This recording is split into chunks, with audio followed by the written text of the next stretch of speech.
Hello and welcome to In the Court of the Wenton King. What are we doing today? We're doing a new band today. Yeah. Gentle Giant. Yes. Octopus. Yeah, and it's about time. It's about time we did Gentle Giant. We should have done them first, really, because they're ace. One of the classic big prog bands, I think, the big six. King Crimson, ELP, Gentle Giant, Yes, Genesis, Pink Floyd, Jethro, Tull. That's 7 in the big six. There you go. But yeah, they didn't have the big success of some of those other bands. They were never this massive multi-platinum band. Partially I think that's because the music's very esoteric, but also they didn't have the big headline-grabbing silliness. They certainly had humour in the music, and they certainly had an entertaining stage show. Apparently it was just fantastic, and swapping instruments and all that kind of thing. But they didn't, there was no King Arthur on Ice, spinning piano and all that nonsense. Until they tried to sell out and do a Genesis, they were above that, really. Apparently to see them live was an amazing experience, which we never did and we never will. Interestingly, they've never reformed because they kind of don't want to. It might be partially because the lead singer is now a massively successful music industry suit, and he discovered Bon Jovi and things like this. So I'm sure there's no financial incentive to do it. The music, describing the music, yes, it's complex. That's what people say, it's complex. Is it really complex? I mean, in some ways it is. It's certainly a mix of styles, a real mash of the usual things, in that it's blues and jazz and rock and neoclassical and a bit of baroque, a lot of folk. I think the folk is very relevant. But it's the way that it jumps between styles very quickly. I don't think particularly sort of the chord progressions or the type of chords using or anything like that is particularly complicated compared to modern classical or something like that. It's more the surprise changes, and it's all very staccato as well, which I really like. Which makes it very different to all those other bands. It's a particular style, and you hear it in the neo-prog bands when they do it. I mean, particularly Harken. Harken are kind of what Dream Theater did with Yes, in that they're kind of Yes meets Metallica. Harken are kind of Gentle Giant meets Metallica, and therefore better. I think it's music for people who get bored very easily. That's the best way to put it, I think. I mean, that was what Ian Anderson said about prog, actually, but particularly it's perfect for me because I just want stuff to happen, and stuff happens big time. One of the things they do is called hocketing, where you play a melody, but each note of the melody is played by a different instrument. There's sort of that kind of thing going on. Sometimes with vocals as well, which is very, very. It's not unique because I think it's quite influential, but it's just fantastic. This is fantastic music for me. I just love it. I suppose one of the things that makes it very uncool, very uncommercial, is the heavily folk influenced stuff, and it's very Renaissance, some Baroque stuff. And basically 3 of them sing at this point, although. Of the 3 singers on this, the one guy left, Ray Shulman left, which I'll talk about in a minute, but Kerry Minier has the very, very soft voice. It's very sort of a very English voice.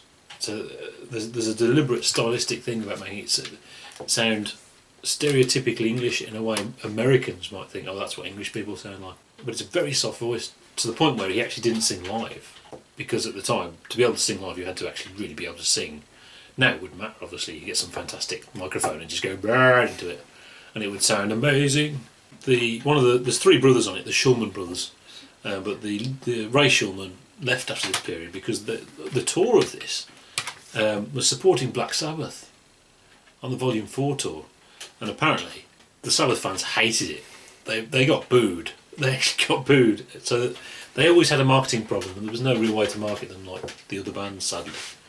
And they deserved it, so that's a shame. It was very difficult to choose which albums to do, because all their albums are kind of different, and all their albums take a bit of time to get into, and so some people will say, well, why aren't you doing 3 Friends, why aren't you doing Acquiring the Taste, why aren't you doing Interview, blah blah blah. So it's very difficult. I think there's something definitive about Octopus though, and I think it defines them, and it's before they've introduced too much of the fusion kind of stuff, which made it very different. It's quintessentially European music. Which is what it's all about, obviously. That's what it should be. Correct. It is correct. Mm-hmm. Yeah. I like Gentle Giant. For me, the thing that comes through mostly this is music written by a composer as opposed to sort of like a musician. Songs. Yeah. What you tend to find with a lot of bands is sort of like you have like a guitar section, and then you have a vocal section or a bit more drum section, and sections are written for specific instruments, whereas the sections in this are much more musical. Yeah. With the emphasis in shifting styles rather than shifting instrument, which is quite good. It does make it more interesting. It makes it seem, although it is quite not highfalutin, but it's quite muso. Muso's good like that. Yeah, it is very muso. Yeah. It doesn't feel too weighty. Yeah, there's humour in it, isn't there? Yeah. Which is great. Yeah, which is really nice. What else can I say about it, really? Of course, what's really cool about it, obviously, well, they play all their own instruments. Obviously, they play their own instruments, but they don't get a string quartet in to play some stuff in the background. They do it themselves. Yeah. There's like 40 instruments on this album, which is brilliant. I love that. It's like it just gives it much more organic sound, and there is something boring about too many guitars. This is coming from a guitarist. For me, having two guitarists is too many. You should have a guitarist and a bagpipe player or something. Not just another guitarist to do the same thing. Boring. Yeah. We want euphonium players. It's good. It allows them to mix it up in different ways as well. Yeah. Which is nice. It's not like finding an interesting voicing for this instrument. I've never heard the guitar do that before. Yeah. And although people say it's very esoteric and less accessible than some prog, I think you can just have this on and not really engage with it too much and just enjoy the craziness. Yeah. I think so. The humour is very low key. It's not overtly bash you over the head. It's almost missable, and then on reflection you realise actually that was quite light. Yeah. And it's more light than overtly funny. Yeah. Yeah. It's not like Zappa. Yeah. It's It's going not for laughs. Yeah. It's humorous. Yeah. Yeah. Interesting title. Oct 8 Opus 8 tracks. Clever. They are clever. The pretentious question is a more complicated one than say LP, where they're just not pretentious. Their original motto was to push back the boundaries of music at the expense of being successful. Now that's technically what they did, actually, because they weren't that successful. So they did succeed in that sense, but to say that was pretentious. Whether that was just a marketing thing or what they were actually saying is the question. I don't think the music is pretentious because of the lightness of it and the fun humorousness to it. If it was being, look, we're clever, we are, it wouldn't have that in it. Yeah, It would be serious. There's never a sense you listen to, they've done this because it's quite clever. Yeah. They're doing it because it sounds cool and they enjoy that kind of thing. Yeah. Well, should we crack on with the tracks? Yeah, let's do the tracks. Okay, so the first song is Advent of Panurge. This is the big classic, and they played it live and all that stuff. That's the song you introduce people to Gentle Giant with. If you've never heard Gentle Giant, listen to Advent of Panurge. Not the first 10 seconds. That won't work. You've got to listen to the whole track, obviously. Yeah. But I really like it. I love the very, very soft Renaissance sounding stuff with Cariminia doing the very light vocals, and then it's actually a very heavy riff.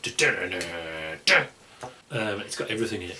It's great. There's a brilliant thing when they did it live, and the middle section's extended just with that riff on the bass, and then they cut out of it and go into Yankee Doodle, and then back into the riff again, and it's all juxtaposition, isn't it? So the silly Yankee Doodle, and then back into that heavy riff is just fantastic. I think when you first, because it's got a big reputation, the Advent of Panurge, and there's these songs by various bands that have this big reputation, and immediately you hear it, you understand why. Yeah, well, that is awesome.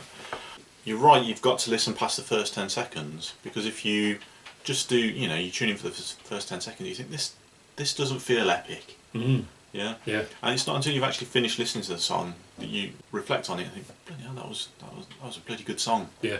So you have to stick with it to appreciate it. Yeah. Track 2. Raconteur, Troubadour. This one is much more kind of Renaissance. There's a kind of a Renaissance thing to it, but it's kind of much more extreme. So it's much more staccato and not kind of heavy in a way compared to an actual Renaissance piece. But that's the feel of it. Dun, dun, dun, dun, dun, dun, dun, dun. And again, really good. I agree. Next song. A Cry for Everyone. This is a rock song. It starts with a riff.